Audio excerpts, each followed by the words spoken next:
قاسم سلیمانی اور ابو مہدی المہندس جو کہ ٹرمپ کے 2020 کے حملوں میں ڈرون حملوں میں شہید ہوئے، ان کی قبروں کی زیارت کے لیے پہنچ گئے، اور یہ پیغام تھا ڈونلڈ ٹرمپ کو کہ ڈونلڈ ٹرمپ ان 2 شہادتوں کا فخر سے ذکر کرتا ہے۔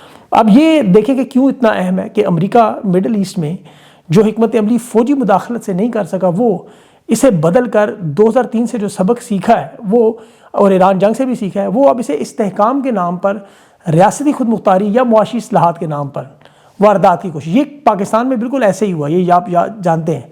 عراق اور شام یہ 2 اتنے اہم ملک ہیں کہ ابھی عراق میں جو نیا وزیر اعظم علی الزیدی ہے، یہ ایک بزنس مین ہے، اور اس کے بارے میں ایک تاثر تھا کہ یہ ایران کے اثر و رسوخ میں کام کرنے والا ایک وزیر اعظم ہے۔ یہ ایک تاثر بلٹ ہوا تھا، ایران کے حمایت یافتہ سیاسی اتحاد کی حمایت سے اقتدار میں آیا، اس کی نامزدگی کا ٹرمپ نے بڑا خیر مقدم کیا۔ ایران نے اسے 4 دن کے بعد وزیر اعظم بننے کی مبارکباد دی۔ یہ جنگی حکمت عملی کہی جا رہی ہے اب کہ جس طرح ڈونلڈ ٹرمپ نے پہلے کردوں کو وہاں اسلحہ دیا کہ ایران کے خلاف لڑیں گے، وہ اسلحہ لے گئے، لڑے نہیں۔ علی الزیدی کے بارے میں بھی کہا جا رہا ہے کہ بظاہر یہ امریکہ کے ساتھ کھڑا ہے، لیکن یہ ایران کی وہی جنگی حکمت عملی ہے، علاقائی پالیسی ہے کہ عراق میں برسہ بر سے وہ ایک مضبوط حکومت پر اثر و رسوخ رکھتے ہیں، وہ اس میں دوبارہ کامیاب ہو گئے، کیونکہ اس کی وجہ جو گرین زون میں وہاں صبح آپریشن ہوا، ملٹری بغاوت ہوئی، جس میں فوجی جرنیلوں، سیاستدانوں، اعلیٰ سرکاری حکام پر راتوں رات جو نئی فوج بنا کر دہشت گردی کی فورس ان پر بظاہر انسداد بدعنوانی کے مقدمات میں حملے اور گرفتاریاں کی گئیں، کیونکہ پارلیمنٹ میں چھٹیاں ہیں اور وہاں استثناء نہیں ملتا چھٹیوں میں۔ اور یہ صدام حسین کی حکومت کے خاتمے کے پہلی دفعہ عراق میں اتنی بڑی کارروائی ہوئی، جس میں جرنیل لیول کے لوگ، بڑے بڑے سیاستدان جو ٹرمپ سمیت امریکی مفادات کا تحفظ بھی کر رہے تھے، ان پر کریک ڈاؤن ہوا ہے، اور وہاں کہا جا رہا ہے کہ ملینز آف ڈالرز اور جائیدادیں اور سونا ان سے چھین کے 47 لوگوں کو اٹھایا گیا۔ اور اس کے بالکل عین اس بعد ایران کے وزیر خارجہ کا دورہ ہوا، سپریم لیڈر کا پیغام پہنچایا گیا جو اب پبلک میں بھی آ گیا کہ امریکہ اسرائیل بے گناہ معصوم شہریوں کو، بچوں کو، نومولود بچوں کو اور بزرگوں کو شہید کرتے رہے، انہیں ہر صورت میں انصاف کے کٹہرے میں لانا ہے۔ ایرانی وزیر خارجہ نے اس خطے میں سے تمام عرب ممالک سے آج درخواست کر دی کہ آپ اسرائیلی دفاعی کمپنیوں سے جنگی ساز و سامان نہ خریدیں، کیونکہ ابھی قطر اور سعودی عرب سے بڑے پیمانے پر اسرائیل کی دفاعی کمپنیوں سے ساز و سامان خریدنے کے ثبوت آ چکے ہیں۔ اسرائیل کے اپنے اخبارات، اپنے میڈیا نے یہ دعویٰ کیا، نام بتائے ان کمپنیوں کے کہ سعودی عرب نے اسرائیل سے میزائل ڈیفنس سسٹم، جہازوں کے پارٹس، قطر نے کندھے پر رکھ کر وہ میزائل مارنے والے البیت سسٹم، یہ خریداری کی ہے، F-15 جہازوں کے پارٹس خریدے ہیں جو کہ اسرائیل کی بڑی کمپنیوں سے ہوئے ہیں۔ تو یہ معاہدہ انہوں نے کیا ہے۔ اب ایران کے وزیر خارجہ نے یہی کہا کہ اگر وہ ہماری بمباری سے بچنا ہے تو امریکہ کو یہاں سے نکالے، خطے کی سیکیورٹی کے لیے ہمیں خود ایک معاہدہ کرنا ہوگا تاکہ ہم اس خطے کے لوگوں کو انصاف دیں۔ اس خطے کے لوگوں کو، یہ کس انصاف کی بات کر رہے ہیں؟ دیکھیں غزہ میں جو رپورٹ آئی کہ 2023 سے یہ جنگ شروع ہوئی ہے، وہاں وزارت صحت کے مطابق اسرائیل نے اب تک 73,000 فلسطینی شہید کیے ہیں۔ 2025 میں امریکہ نے ثالثی کروائی، جنگ بندی کروائی، اس کے بعد اب تک 1100 فلسطینی شہید ہو چکے ہیں۔ جنگ بندی کے بعد 1000 سے زیادہ لوگوں کی شہادتیں، یہ سیز فائر کی توہین ہے۔ ان شہادتوں کے باوجود فلسطینی مزاحمت سے باز نہیں آ رہے، بلکہ لبنان میں بھی 4000 سے زیادہ لوگ شہید ہوئے ہیں، اور وہاں بھی لوگ اپنی سرزمین کے تحفظ کے لیے لڑ رہے ہیں۔ اب دیکھیں اسرائیل کو، جنہیں اسرائیل اس بات کو دہشت گردی قرار دیتا ہے اور دنیا کے وہ اپنے اسے آزادی کی جنگ قرار دے۔ لبنان میں ایک ویڈیو ابھی بڑی وائرل ہوئی ہے جس میں ایک وہاں جنازہ آیا، اس کا تابوت آیا، وہاں اس تابوت کی والدہ اپنے اکلوتے بیٹے کے تابوت کو مسکراتے ہوئے وصول کر رہی تھیں، اور ساتھ اپنے اکلوتے پوتے کو کہہ رہی تھی کہ تم نے بھی اپنے باپ کے نقشے قدم پر چلنا۔ تو یہ اس طرح کے حالات میں یہ کس طرح لڑیں گے، کس سے لڑیں گے، دیکھ لیں۔ اب ڈونلڈ ٹرمپ کے لیے بھی ایک بہت بڑا مسئلہ شروع ہے جنگ کے بعد، جو مواخذے کا معاملہ مڈ ٹرم کے بعد ہونا تھا، اب اس کے کیسز امریکی عدالتوں میں جا رہے ہیں، کیونکہ اس نے 1973 کا قانون توڑا ہے اور امریکہ میں قانون کی حکمرانی ہے۔ یہ جو ایران پر تازہ ترین حملے ہوئے، وہاں امریکہ میں شدید سیاسی اور قانونی تنازع کھڑا ہو گیا ہے۔ ڈیموکریٹ پارٹی کے کانگریس رکن ہے رو کھنہ، اس نے کانگریس میں جو منظور کردہ ٹرمپ کی جنگی طاقت کے خلاف قرارداد تھی، اس کی خلاف ورزی پر، کیونکہ ایران پر حملہ کیا گیا، یہ قرارداد کانگریس نے منظور کی ہے کہ ٹرمپ کے خلاف جو فوجی کارروائی وہ روکے یا مزید حملوں سے پہلے کانگریس سے منظوری لے۔ 1973 کا یہ قانون ہے امریکی صدر کے خلاف کہ وہ کانگریس کو بتانا پڑتا ہے، اجازت لینی پڑتی ہے، 60 دن سے زیادہ فوجی کارروائی نہیں کر سکتا۔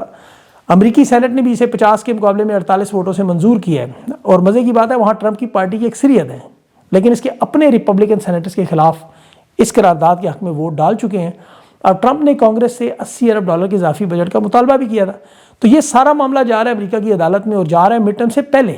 یہ بہت بڑا جھٹکا ہے کیونکہ مڈ ٹرم کے بعد مواخذہ ہونا تھا۔ بہرحال عدالت نے اگر اس کیس کا فیصلہ دے دیا اس کے خلاف، جس طرح ٹیرف پر دیا، تو یہ ٹرمپ کے لیے بڑا خطرناک معاملہ بن جائے گا۔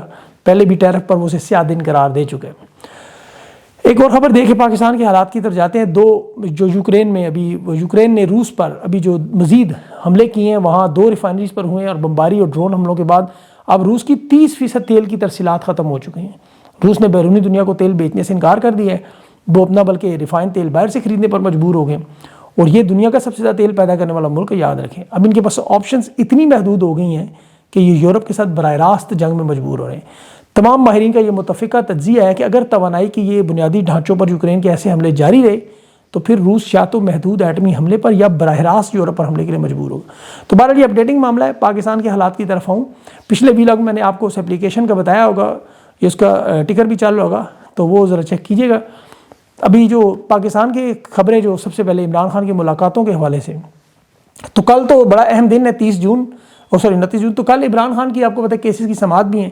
ایک عمران خان اور بشرا بی بی کو قید تنہائی میں رکھا ہوا ہے، وہاں آپ کو پتہ ہے سماعت ہے۔ دوسرا القادر ٹرسٹ کیس، وہ بھی 11:30 بجے ہے۔ قید تنہائی کی جو درخواست ہے وہ جسٹس سومرو کی عدالت میں ہے، خادم حسین سومرو کی، اور دوسرا القادر ٹرسٹ وہ سرفراز ڈوگر اور جسٹس محمد آصف سن رہے ہیں کورٹ روم نمبر 1 میں۔ یاد رکھیں جج تو وہی ہیں 26ویں ترمیم کے بعد جو اسلام آباد ہائی کورٹ میں لگائے اسی لیے تھے کہ خان کو انصاف نہ ملے، کیسز نہ لگائے جائیں۔ لیکن ان حالات میں کیسز لگنا بہت بڑی بات ہے، کیونکہ عمران خان کے کیسز پچھلے 8 مہینوں سے نہیں لگائے جا رہے، اور 9 مہینے سے تقریباً ہونے والے عمران خان قید تنہائی میں ہیں۔ اب اس وقت جو پاکستان میں موجود صحافی ذرائع ہیں، اور بڑے اچھے صحافی ذرائع، ان کا دعویٰ ہے کہ نون لیگ کے جو رہنما اختیار ولی، انہوں نے دعویٰ کیا کہ عمران خان سے کل ملاقات متوقع ہے، اس کی تیاریاں بھی ہو رہی ہیں، انہیں یہ پتہ نہیں ہے، بتا نہیں سکتے کہ کس شخصیت سے ملاقات ہوگی۔ دیکھیں اس وقت پاکستان میں خان کی رہائی سے زیادہ ملاقاتوں کا معاملہ زیر بحث آ گیا ہے۔ کس کی ملاقات ہوگی، کب ہوگی، کہاں ہوگی، کون پہلے ملا ہے۔ موجودہ حکومت فیلڈ مارشل نے 4 سال میں یہ کامیابی ضرور حاصل کی ہے کہ عمران خان کو قید تنہائی میں 9 مہینے ہو چکے ہیں۔ ملک کا سابق وزیر اعظم جس پر کوئی کیس نہیں، سب 2 نمبر چھوٹے گئے، سب جانتے ہیں، لیکن یہ وہی کام کیا جا رہا جو کانگو میں پیٹرس لوممبا پر 1961 میں کیا گیا۔ سب سے بڑی معدنیات رکھنے والا ملک ہے، آج تباہی بربادی دیکھیں۔ دہشت گردی میں البتہ پھر بھی پاکستان سے نیچے ہیں، پاکستان میں دہشت گردی ان سے زیادہ ہے، لیکن یہ دنیا کے متاثر ترین ممالک میں ہے۔ آپ دیکھیں کانگو میں بھی اور پاکستان میں بھی، دونوں میں سیاسی عدم استحکام کی جڑیں بیرونی مداخلت سے ہوتی ہیں، وہاں جرنیلوں تک آ کے رکتی ہیں۔ اور جرنیلوں کا تصور کیا ہے؟ آپ اس بات کو ذرا غور سے سمجھنے کی کوشش کیجیے گا، بہت سارے لوگوں کو سمجھ نہیں آ رہی کہ اس نظریے میں جو ان کو پڑھایا جاتا ہے ان کی اکیڈمیوں میں بھی، کہ یہ ایک تصور ہے کہ عمران خان کو منظر عام سے ہٹائیں، قید کریں، میڈیا سے ذکر ختم کریں، آواز تصویر بند کریں گے تو لوگ آہستہ آہستہ بھول جائیں گے۔ اب دیکھیں تاریخ آپ اٹھا کے دیکھیں تو کسی بھی بڑے سے رہنما کو عوام کے دلوں سے نکالنے کے لیے 2 طریقے اختیار کرتے ہیں۔ ایک تو عوام کو اتنی خوشحالی دے دیں کہ ان کی زندگی میں دودھ اور شہد کی نہریں میں، روزگار عام ہو، مہنگائی ختم ہو، ہر شخص آسودہ حال ہو جائے، پھر وہ اپنی زندگی کے کھیل تماشوں میں لگ جائیں، پھر وہ اس رہنما کو بھول جاتے ہیں۔ دوسرا طریقہ اس کے بالکل الٹا ہے، عوام کو اس قدر معاشی مشکلات میں الجھائیں کہ ان کی ساری توجہ جو ہے وہ روزگار، روٹی، بجلی کے بل، مہنگائی، گھر کے اخراجات، کرائے اور روزی روٹی کے گرد گھومیں، صبح سے شام تک یہ صرف زندہ رہنے کی جنگ لڑیں، تو پھر یہ سیاسی جدوجہد انقلاب کی طرف سوچیں گے بھی نہیں۔ یہ دوسرے فارمولے پر باقاعدہ جرنیلی کتاب نے جو لکھے ہیں اس پہ عمل شروع کیا۔ خان کے خلاف جو دیکھیں باقاعدہ منصوبہ بندی تھی کہ معیشت کی اینٹ سے اینٹ پہ جانی ہے۔ عمران خان نے جو حکومت گراتے وقت جنرل باجوہ کو بتایا تھا کہ یہ تم میری حکومت نہیں گرا رہے، 25 کروڑ پاکستانیوں کی کمر توڑ رہے ہو، لیکن جنرل باجوہ چونکہ پاگل ہو چکا تھا، آرمی چیف کی مدت ملازمت توسیع کروانی تھی، امریکہ کے سامنے الٹا لیٹا ہوا تھا، اسرائیل کو منوانے کے لیے پاگل ہوا تھا، اسے کچھ بھی سمجھ نہیں آ رہی تھی، وہ پاکستان کو تباہ کر گیا۔ اب اس کا نتیجہ دیکھیں کہ شدید معاشی بحران، مہنگائی، بے روزگاری، غربت سے نیچے پاکستانی، اور امن و امان کے یہ حالات اور یہ ظلم ہے کہ لوگ روزگار، صحت، تعلیم اور کاروبار کو بالکل بھول گئے ہیں۔ بلوچستان، کشمیر کے بھی بلکہ حالات دیکھیں تو وہاں رات کو جو گھر زندہ آ جائے، دہشت گردی سے بچ جائے، CTD سے بچ جائے یا سیکورٹی اداروں سے بچ جائے تو لوگ شکر کے کلمے پڑھتے ہیں۔ کہاں تو ان کی سوچ تھی یہ کہ معاشی مشکلات میں عمران خان کو لوگ بھول جائیں گے، ہمیں اتنا پھنسائیں گے، لیکن وہ پوری نہیں ہو سکی۔ اور عمران خان کو دیکھیں یاد کرنے کے لیے کوئی مہم کی ضرورت نہیں۔ عمران خان کا جو نظریہ ہے سیاست میں، اس کی جو قربانی ہے، یہ کروڑوں لوگوں کے دلوں میں موجود ہے۔ آپ دیکھیں کہ ایران اسرائیل کی جنگ جو سامنے آئی، عالمی توجہ ادھر چلی گئی، اس کی بھی وجہ عمران خان کا نظریہ اور ایران کا نظریہ ایک ہے۔ عمران خان کے دشمن ایران کے دشمن ایک ہیں، عمران خان کی قربانیاں، ایران کی لیڈرشپ قربانیاں، یہ بالکل ایک ہیں۔ تو لوگوں کو یہ ایک جیسی لگنے کی وجہ سے، ایک جیسے دلیر لوگ لگنے کی وجہ سے ایران کے ذکر میں بھی عمران خان نظر آتا ہے. غور سے سنیں، میں نے بہت بڑی بات کی ہے کہ ایران کے ذکر میں عمران خان نظر آتا ہے. اسی لیے اس جنگ کے دوران اس پورے مرحلے میں بھی لوگ عمران خان کے نظریے کو ایران کے نظریے کے ساتھ دیکھتے رہے. قید و بند کی یہ صعوبتیں، قربانیوں کا ذکر، یہ نظریے کا ذکر، اور سب سے بڑھ کر جو عمران خان کو ہٹانے کے بعد ملک کی تباہی و بربادی کی گئی، اسے بار بار دہرانا ہے. کیونکہ عمران خان نہ ہوتا تو یہ نہ ہوتا، عمران خان کے ساتھ یہ نہ ہوتا تو یہ ساری چیزیں آپ کو یاد رکھنی ہے. سوشل میڈیا پہ تھوڑی سی کوتاہی نظر آ رہی ہے، اس میں کوئی دو رائے نہیں ہے. اور میں اسی لیے آپ لوگوں کو یہ بتا رہا ہوں، آپ کو یاد رکھیں کہ کوئی بول رہا ہے، لکھ رہا ہے، اسے سپورٹ کریں. عمران خان کے نظریے کی جو لوگ حمایت کرتے ہیں، یہ نظریہ حسینی کی حمایت ہے، یزیدیت کا انکار ہے. عمران خان کی تصویریں، پرانی تصویریں، اس کے بیانات، اس کی جد و جہد، اسے سراہا کریں. جو بھی اس نظریے پر کھڑا ہو، جو بھی، چاہے وہ کہیں کا بھی ہو. اس کی میں آپ کو مثال دوں کہ اس وقت دیکھیں اتنے مجبور ہیں کہ ابھی یہ جو آرٹیفیشل انٹیلیجنس سے خان کی تصویریں اسٹیبلشمنٹ پھیلاتی ہے، میں نے ان تمام اکاؤنٹس کا پوسٹ مارٹم کیا تو بڑی اکثریت اس میں حوالداروں کی نظر ہے جن کا کام بارڈر پر دہشت گردوں کو روکنا ہے. وہ اس وقت سوشل میڈیا پر بیٹھے ہوئے ہیں. وہ یہ تاثر بلڈ کرنا چاہتے ہیں کہ انہوں نے عمران خان کو بڑی بہترین حالت میں رکھا ہوا ہے اور اس پر کوئی ظلم و جبر نہیں. مطلب 8 مہینے 9 مہینے آپ کسی کو کہہ دیں تنہائی میں رکھیں، جس کے سلام کا کوئی جواب نہ دے، جس کی ایک آنکھ آپ خراب کر دیں، جس کی کتابیں اخبارات چھین لیں، اسے ڈاکٹرز تک نہ رسائی دیں، فیملی تک نہ رسائی دیں، وکلات سے نہ ملنے دیں، بچوں سے بات نہ کرنے دیں، اسے دنیا سے کاٹ دیں. ایک ٹاپ کلاس ایتھلیٹ ایسے قید ہو جیسے جنگل کے شیر کو پنجرے میں بند کر دیں.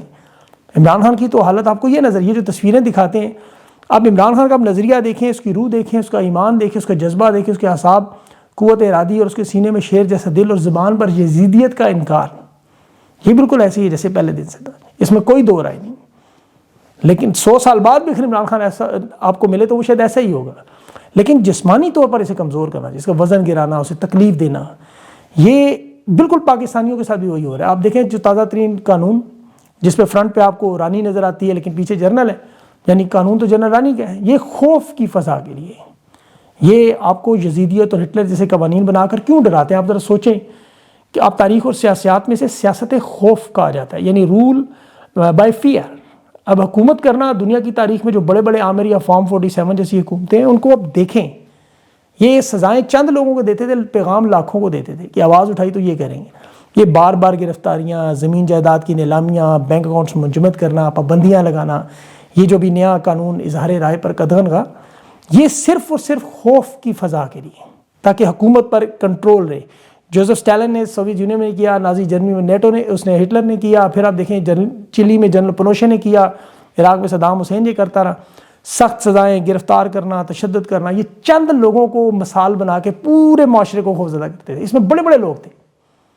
ابھی آپ دیکھیں کل کوالدار MF کی تو آپ نے بیان سنے ہوں گے جو میں نے پچھلے ویلاگ میں بتایا. لوگ ان کے اپنے کتنے خوفزدہ تھے. قاضی فائز کا لندن کا ایک انٹرویو وائرل ہو رہا ہے جس پر وہ کھل کر کہہ رہا ہے بغیر کوئی لگی لپٹی کہ عمران خان کی سزاؤں سمیت تحریک انصاف کے کیسز، بلے کا نشان چھیننا، امیدواروں کے کاغذات مسترد کرنا، ان پر مظالم کرنا، اور پھر آنکھیں بند کر لینا. یہ انصاف دینا تھا نا اس نے. یہ اس نے سارے جرنیلوں کے کھاتے میں ڈال دی. کہہ رہا ہے میں نام نہیں لوں گا لیکن سب کو پتہ ہے کس نے کروایا. یہ جو حالات ہیں یہ آپ کو اسی لیے دیکھیں سمجھ نہیں آتی کہ یہ کیوں واردات کرتے ہیں. بلے کا نشان چھینا، یہ سب کچھ کیوں انہوں نے کیا. وہ کھل کے کہہ رہا ہے آج کہ پاکستان کا نظام بڑا عجیب و غریب ہے. یہاں پر میں بے شک چیف جسٹس ہے سپریم کورٹ کا، لیکن میں بتا نہیں سکتا کہ یہ سب کچھ کیوں ہوا. یہی کام وہ لیاقت چٹھا کا تھا، آپ دیکھ لیں. تو یہ سارا معاملہ جو اس وقت ان کے خود اپنے لوگ کھل کے، یہ حافظ کو جانے دیں، پھر دیکھیے گا کیسے اچھل اچھل کر یہ نام لیں گے، سارے کے سارے لیں گے. تو یہ ظلم اور جبر کا صرف اور صرف واردات یہی ہے. اس میں آپ عمران خان کے نظریے پہ جو لوگ کھڑے ہیں، کیونکہ عمران خان کے علاوہ کوئی نظریہ ہے ہی نہیں، اگر کوئی اور ہوتا تو اس کی بھی بات کرتے. اس نظریے پر آپ ہر کھڑے شخص کی حمایت کیا کریں. اپنا خیال رکھیں. مجھے اگلے ویلا تک کے لیے اجازت دیں. اللہ حافظ.